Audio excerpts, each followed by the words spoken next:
Hello everyone, welcome to this week's episode of Show Me How It's Done.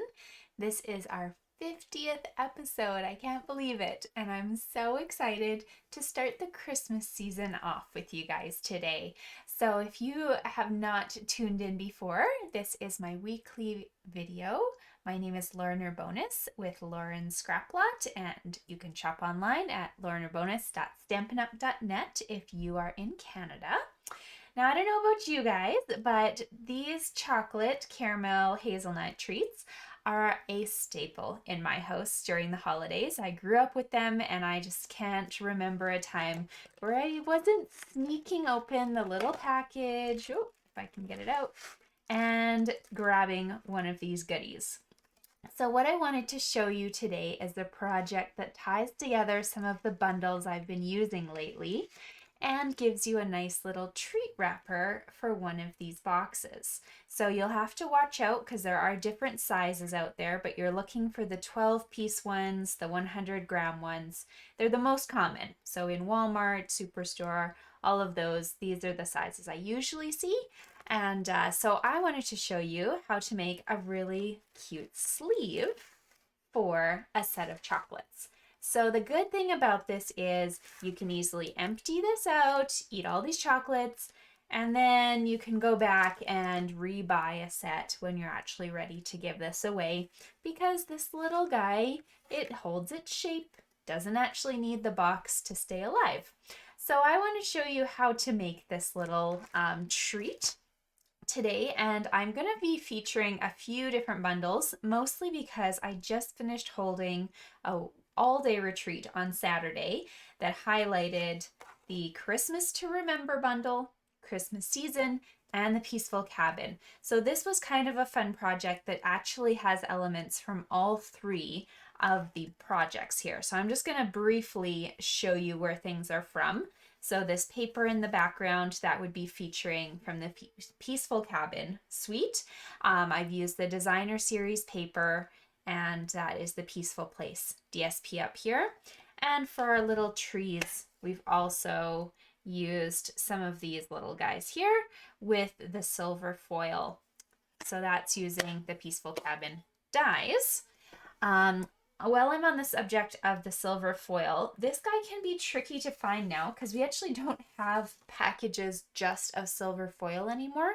But if you look in the holiday catalog on page 23, there is silver foil in 3 different shades. So I've used the lightest one here, but then there's also 2 really beautiful, like brushed and a matte look. And then this would be the mirrored foil finish. So it's a really great set. So you have all sorts of pieces to use, but that's hiding in the holiday catalog if you're trying to find the silver foil anywhere. Next would be this tag here. So this black outline of a tag, I've grabbed it from the Christmas season dies. So this guy right here, it's kind of the second largest of them right there. I just cut that out with basic black cardstock, and then we didn't use the stamp at all. For the sentiment, this is where the Christmas to Remember stamp comes in, and you can see I've used this Joy and Love one. I did end up doing some embossing with that, and I'm not going to do that on camera today because it's super loud. I haven't pre-prepped for you, but I just wanted to show you the basics of how all my materials came together. So let's teach you how to make this adorable little box. What you will need to start, and if you ever want to do this from scratch, all I did was I stole the Toffifee wrapper, and then I sat down with a ruler and figured out exactly how big it was and where to put score lines. So without you having to do that, let me give you those measurements right now.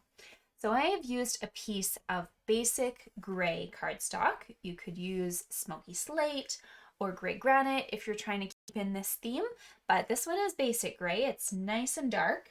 So it measures 6 7/8 by 10 3/4.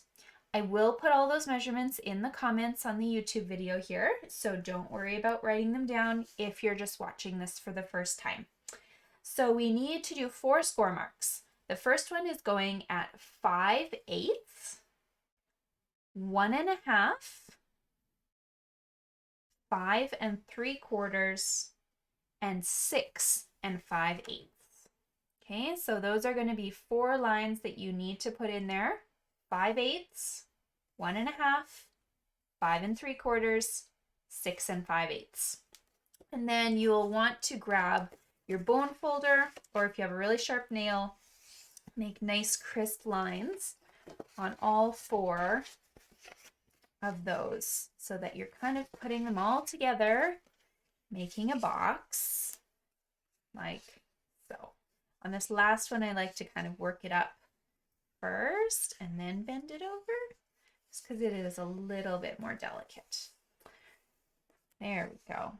Now, what I really like doing with my boxes, and this is just so I don't have some weird corners sticking out, is on this skinny little strip that's facing towards me, I'm just going to cut off the tiniest little triangle on each side. And that is just going to help me in case I haven't cut my papers exactly straight. When I'm doing some overlapping, you're not going to notice it. And kudos to Toffifee, they did that on their boxes. So good job. They know how to build a box. So let's build this box because it's super easy. So your box would nicely line up together, which means we want a little bit of adhesive just on this little panel that's getting tucked underneath. Okay, so I'm going to just put some tape on there nice and quick so you can see it.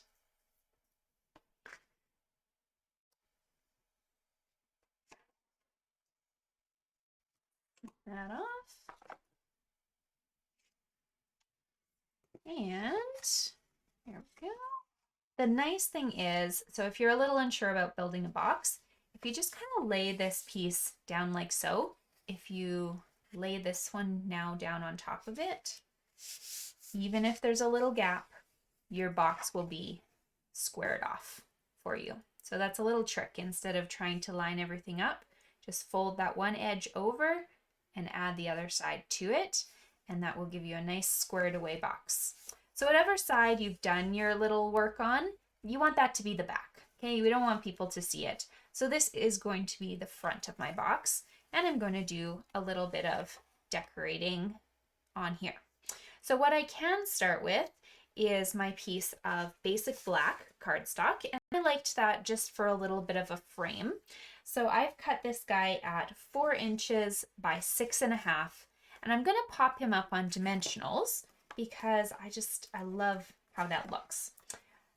And if you do have the Toffifee candies handy, this is maybe a good time to just pop them in here, make sure they fit for you, and it gives you a little bit sturdier of a platform to be working on too. Okay, so let's put some dimensionals on our basic black. And it's covering a lot of distance, so give a couple in the middle there.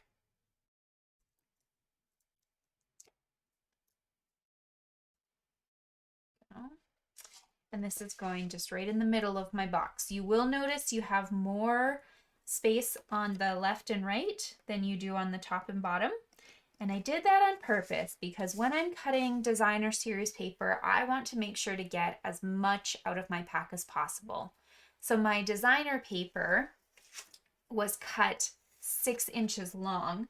And sorry, did I tell you the black piece is 6 inches? This is 6 1/4. Okay, so my designer paper is 6 inches long, which means I can have 2 side by side from my piece of paper, and then 3 3/4 is going to be the width. So that means that I got 6 of these out of 1 piece of paper, as opposed to the fact that if I had just gone over that extra 1/4 inch, I would only be able to get 3. So I've doubled my size, and nobody's going to notice that you've got these little extra gray pieces hanging out. So don't worry about that. Don't attach this guy yet because I want to show you something that you could do for fun. And that is just adding a little bit of color to your DSP. So here I have done only one accent point. I've picked one little cabin that I wanted to focus on, and I've left the rest in the colors that Stampin' Up! Printed the paper in. So if you want to follow along, I'm going to give you the names of the colors that I used, but you could certainly use something else from your collection too. So for my chimney, and you'll see my paper, this one is cut quite differently. It's actually a different cabin. So I only have a tiny little chimney here to work with, as opposed to this large one on the side, where I definitely wanted a dark and a light color so that I could shade those bricks. This way, I'm probably only gonna just use one of my Smoky Slate blends. I'm just gonna add the slightest bit of color up here where that chimney is. And if you really wanted to, you can throw in a little accent, but you probably can't see it that well. Okay, so Smoky Slate, you can also use gray granite. That would look beautiful as well. Now for my cabin, I layered a bunch of colors here because I really wanted some different wood tones. So what I started with was my cinnamon cider blends. Okay, so those were kind of my standard. I thought, okay, I will start with the dark. Everywhere that Stampin' Up! Has kind of added that dark look, I'm just gonna messy color right in there. You don't need to make this perfect. It's just to add a little bit of shadowing, similar to what Stampin' Up! Has already shown us. Then I am going to come over top with my light cinnamon cider blend, and I'm actually going to color in all of those cabin details, including on this cabin, the fact that there is a beautiful porch. Okay, so try not to get the poles. That's where we're going to bring our bronze marker in, but don't worry if you do get it a little bit. Okay, so coloring in all this area, just tilt that. And you'll really see the colors start to come alive as you play with the different tones. So you'll see what this looks like just using this shade and the stamp underneath it. But when you start building the browns together, it brings it even more to life for you. Okay. So here's my cinnamon cider. It's great. I haven't colored the window yet because that's where I'm going to bring my bronze marker in, because it's a little darker. I'm going to do that window frame. I'm going to do these poles. I'm going to do the porch poles on this one. This one has a little bit more detail than the one I just did. And you can even go over some of those dark spots with this dark brown. Now, if you have it, and as you can see, this is beautiful, but if you have the dark crumb cake marker, it looks even better if you can now go over top of everything, including those frames, including the poles, with this dark crumb cake. You will barely notice it, but by going over top, it's rich. It's rich, and it brings out some of the tones of the color under it. I kind of did it by accident the first time, and then I loved it. So we're just going to go with it because I found it really brought my project to life. I went over everything I had colored in a different brown. With that color on top, it just made it super, super rich. Okay, so like I said though, if all you own is the one bronze marker, it will still look gorgeous. Coloring over that cabin, it already has a lot of detail, so you won't need to worry about adding a ton to it. And I guess this window could be colored a little. There you go. But it just kind of brings your project to life a little bit more if you have multiple browns at different stages. Okay, now to pull in some tree coloring. Again, I don't want to color everywhere on this project, so I still just want to pick like a few feature trees. So I'm going to pick the ones surrounding this cabin, and that's what I'm going to focus on here. I have chosen to pull out my dark evening evergreen and my light soft succulent so that I get the really dark branches of an evergreen tree and then a really soft way of showing the rest of the tree so that still some of that black shone through. If you own shaded spruce blends, if you own old olive blends, these are also going to be perfect tree colors. The only reason I chose these two is because they tied in with the cards that I was showing everyone this weekend. So I wanted to keep that going for them. Okay, so I'm going to take my dark evening evergreen and I'm just going to go down my tree in those little shaded spots that Stampin' Up! Has kind of the snow drifts on. Does not have to be pretty. You're just adding that little dark palette.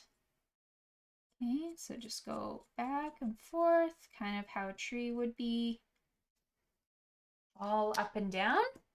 Now, with your light soft succulent, you're going to go over that whole tree branch. So starting from the top, we're just shading down the left side. And then, you know, when you were a kid and you drew those just cheesy trees, go over top of any of the black you see and just make kind of a faded branch look. On the left and the right. I am not a good colorer, and so I like just messy blending here. My colors are going to bleed into each other over time, and it's going to give me just a really subtle look for my tree. From a distance, will look like I colored it perfectly.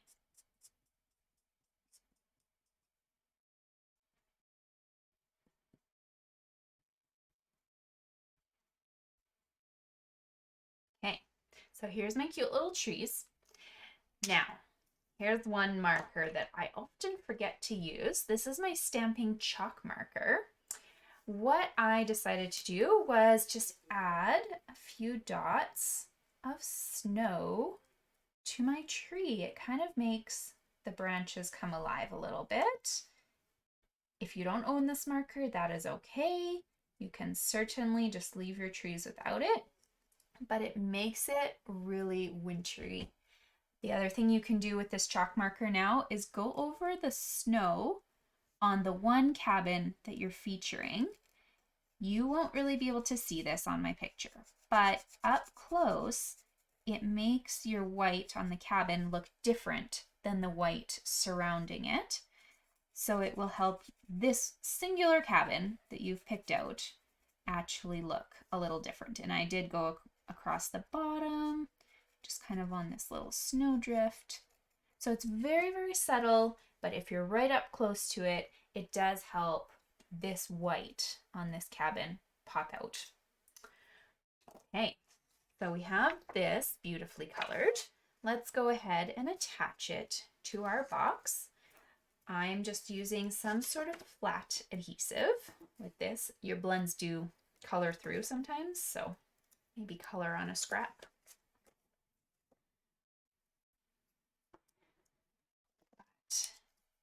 Got lots of fun patterns to pick from here.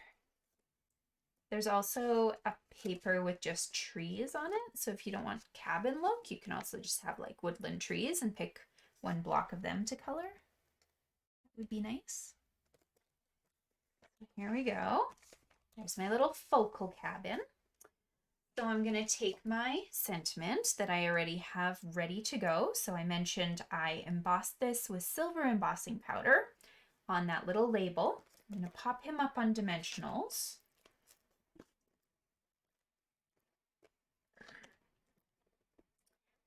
And then I just wanted to add one more thing to the project. So I did pull in some trees from the Peaceful Cabin suite. So I have the tallest one and then one of the short ones. They're about the same, so it doesn't matter which one you pop out. But we're going to put a little bit of adhesive just on the side of this tag, and that's what you're attaching the large tree to. You can use a glue dot or something like that, but just the large tree gets attached right there. And then your little tree, you will put a dimensional on top of so that it is the same height as the tag underneath. So it should fit right near the bottom and right in the middle, right there. Okay. So there we go. And tuck him. Oh, I guess the bottom actually needs to cross over. There we go. Tuck him right beside there. I didn't line the bottoms up because I actually thought it looked nicer having this one just slightly elevated. So there you go. A couple differences in my boxes just between the cut of the paper, but otherwise they're very similar, and hopefully you can see the idea of just picking one focal point and making a little box, and it's just a fun way for you to pass out a treat. You end up not needing to keep this wrapper because you don't need it for anything, but it makes a great scrap. You know, if you're stamping on something, it's nice and thick. So there you go. Thank you so much for joining me. I hope you enjoyed today's project, and I hope you check out some of my other videos also featuring this bundle. I had one last week, and I'll have one coming up in November again too. So I will talk to you guys later. Bye!